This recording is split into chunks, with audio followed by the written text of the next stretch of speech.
Well, mga kapopong, kumusta niya? Well, straight to the point na tayo dito sa update number 4 natin kay Idol Ren Sabando, ha? At ngayon ay sasabihin ko na sa inyo kung gaano talaga kamahal ng South Koreans itong si Ren Sabando. Paano ko nasabi? Well, tingnan nyo ito, ha? Dahil kung pagbabasihan natin itong report na ito, ay dito ay mapapansin natin na mismong mga Koreanong sports news reporter na ang kumu-question sa kung ito daw ba na 3 million won na multa dito sa import na si Chinano masasabi ba talaga na acceptable sa nangyari dito kay Idol Ren Sabando? Which is kinumpara nga itong report na ito na kung sa NBA daw nangyari yung tulad sa nangyari kay Ren Sabando ay paniguradong hindi lang multa kundi paniguradong suspension rin talaga ang posibleng matanggap ng isang player. Well, sa madaling kwento, ay totoong hindi talaga masaya ang ilang sports news reporter sa South Korea patungkol sa desisyon ng committee regarding sa pagmumulta ni Chinano ng 3 million won o halos 120,000 pesos sa pera natin patungkol dito sa ginawa niya kay Ren Sabando. At kung ikukumpara natin yung 120,000 pesos sa severity o kung gaano kalala ang nangyayari dito kay Idol Ren Sabando, ay totoong kahit ako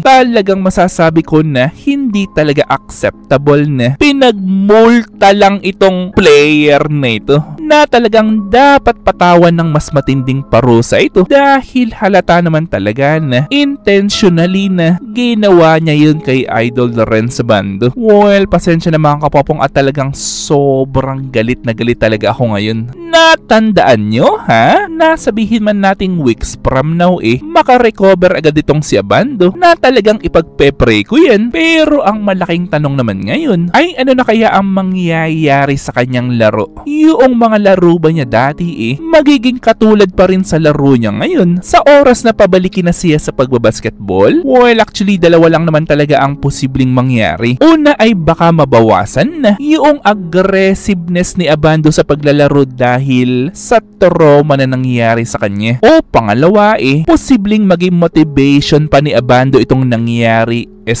ginawa sa kanya noong import na si Chinano upang mas gumaling pa siya sa pagbabasketball. Well, so ano kaya dyan sa dalawang senaryo na yan ang posibleng mangyari kay Abando? Which is ang reality naman nakasalalay pa rin on how Ren Sabando will handle that experience psychologically o emotionally. Pero syempre since tayo mga fans ni Ren Sabando paniguradong makakatulong rin tayo upang i-boost o i-motivate siya. Natandaan nyo, ha? Na kung isa kayo sa pumunta sa Philippine Arena sa laban ng Gilas few months ago, ay paniguradong nasaksihan nyo rin na mas malakas pa talaga ang sigawan para dito kay Idol Ren Sabando kaysa sa sigawan na na-receive o natanggap ni Jordan Clarkson. Which is isang patunay yan na hindi lang ako ang nag-iisang galit dito sa tao na ito, kundi thousands of thousands tayo dito sa Pilipinas na pare-pareho ang damdamin sa naganap dito kay Ren Sabando. Pero wait mga kapopong at tingnan nyo ito,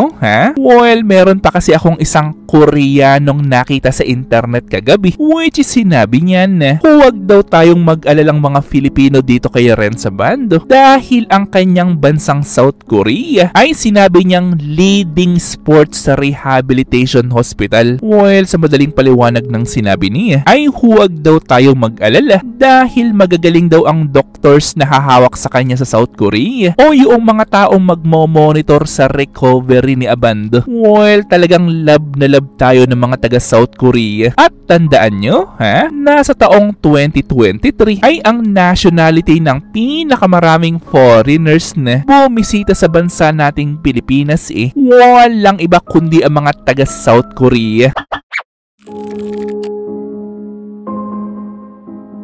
Anyway, honestly mga kapopong, sumobra kasi ang galit ko dito sa tao na ito dahil noong nasa ere kasi itong si Abando, noong mga panahong rumebound itong si Idol, ay actually meron naman talagang pagkakataon itong import na si Chinano na tulungang saluhin itong si Abando pero hindi niya talaga ito ginawa. Well, syempre may mga dahilan sa kung bakit niya yan ginawa. Una ay kung wala talaga siyang pakialam dito kay Abando at ang gusto niya makuha lamang yung bola. O pangalawa ay yan na ang pagkakataon para sa kanya na mawala na o hindi na makapaglaro sa liga itong si Idol Renz Abando para manalo ang kanyang team. O pangatlo ba hindi niya talaga alam ang nangyari dito kay Renz. Well, actually kung napanood nyo kasi yung update number 3 na ginawa ko kahapon ay paniguradong nakita nyo naman ng malapitan with actually may video pa kung papaano niya itinulak itong si Renz na nasa ere na kaya nawalan ng balanse itong si Idol. Well, kaya buti pa itong si Steven Adams sa NBA na kahit hawak niya ang bola noon